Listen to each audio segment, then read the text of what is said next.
At ako nga ay nag-aantay ng isda. Ayan na, pinara ko yung mag-isda at nabili nga kami ng ulam at binili nga namin ang bangus. Tignan nyo naman, sama ng panahon, parang yung Pasko lang, hindi kami nakapamasko kasi gawa ang lakas ng ulan. So by the way, ito nga, bibili na kami ng isda. Ginagawa ng isda namin at magpiprito kami ng isda ngayong araw. Ayan, pinahati na nga ng madami kasi ipiprito yan. Hindi naman pwedeng iprito yan ng buong malaki kasi titigisa kami ganun. At ayan nga, nag-iintay na nga si Bravo. Ayan, binigyan na nga siya. At ayan, huhugasan ko na nga ang isda. Makakain ang hugas ako nito. Kayo, ilan po bang hugas ang ginagawa nyo kapag naghuhugas kayo ng isda? Ang sama ng panahon, ang sarap ng sopas. Nagpapakaramdam naman ng sopas.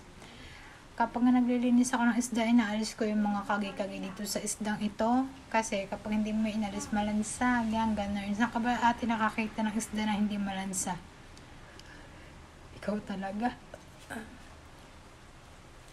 Ayun nga, ang tagal ko maglinis ng isda. Baka matinik tayo.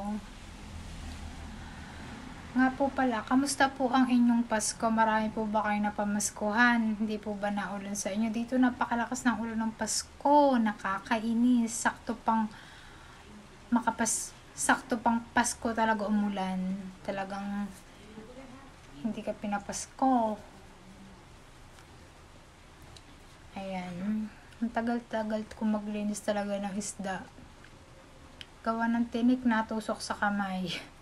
At ayan, itinapon na ni Madam. At ayan, hinugasan ulit ni Madam ang isda. Ayan, para mas maganda, mas malinis. Hindi masyadong malansa. At kailangan pag naglilinis ka ng isda, ito ay dapat wala itong dugo. Yes, para kapag kasi may dugo, parang nakakalambot, kakalanto tayo kainin, kakalambot kumain. Ayan, hinugasan na naman ni Madam. Pailang hugas na yun, Madam. Ayan na nga. Magsasalang na ako ng kawali niyan upang magprito ng isda. Okay. Ayan, mekus-mekus Madam, sige lang. Okay, hugas-hugas Madam, sige lang. Ayun ang, yung isda ay layo na sa iyo. Diyos ko.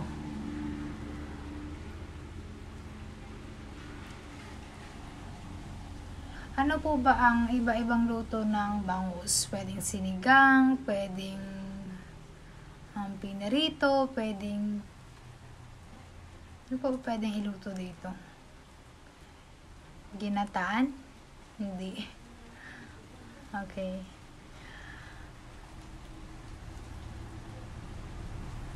Ayan. Nilagyan ko yun ng asin. At huhugasan ko ulit, medyo napadami yung asin ko. Baka magreklamo ang mga kakain sa sobrang alat. At ayan nga, ang kawali ay isinigang ko na. At binuksan ko na nga ang apoy sa kalan. At ayan. Mahirap pagprito ng isda. Tatalabsik. Masakit pag nakatalabsik.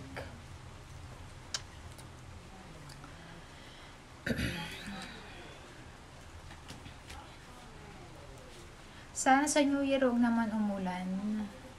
Kasi Pasko umulan na nga, New Year pa ulan na naman. Ayan, ginamit ko nga ulit yung pinagprutusan namin ng isda. Sayang naman kung itatapon agad. Iisang prito pa lang dyan, tilapia, kagabi. Kaya hindi ko muna itinapon at ginamit ko ulit muli ang mantikang iyan. Ayan, medyo na talabsik na nga ito.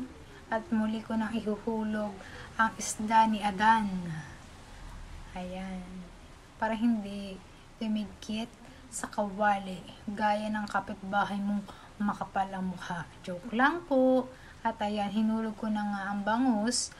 Masakit talaga ito. Makatalabsik. Tignan nyo naman, no? Bakit kaya sa barangay o sa mga kung saan ka nakatira, hindi mo mawala ng chismosa? Bakit? Please comment below. Bakit sa mga barangay hindi nawawala ng chismosa sa mga bawat barangay? Siguro pag pinatay mo ang mga chismosa, hindi pa rin ito mauubos. Nakakainis kasi. Ang daming chismosa dito. Bakit ganyan sila? Wala tayong magagawa kasi ganun talaga ang buhay. Ang mundong mapanghusga.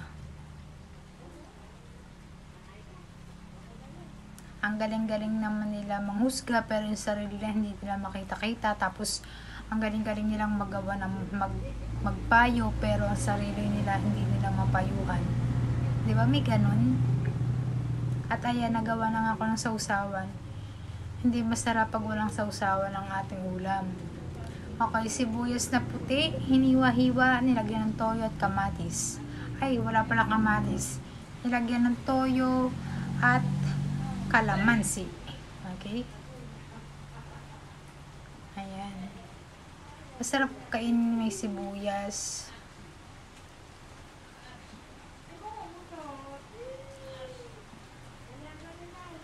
Ayan, nilagay na nga ni Madam.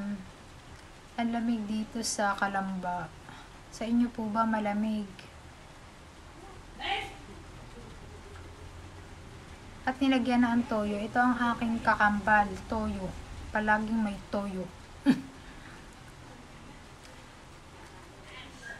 Ayan, nagpiganan ako ng kalamansi at hindi mawawala ang sausawan, hindi mawawala sa sausawan ang sili.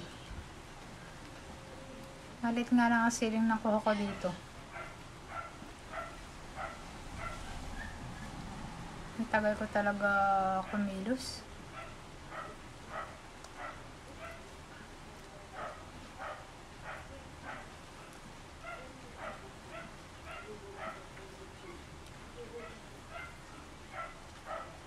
Masarap akong magawa ng sausawan. Ayan, tinikman ko na nga kung may asim-asim na may malalasahan ka. Okay, kinuha ko ng siling maliit. Labuyo.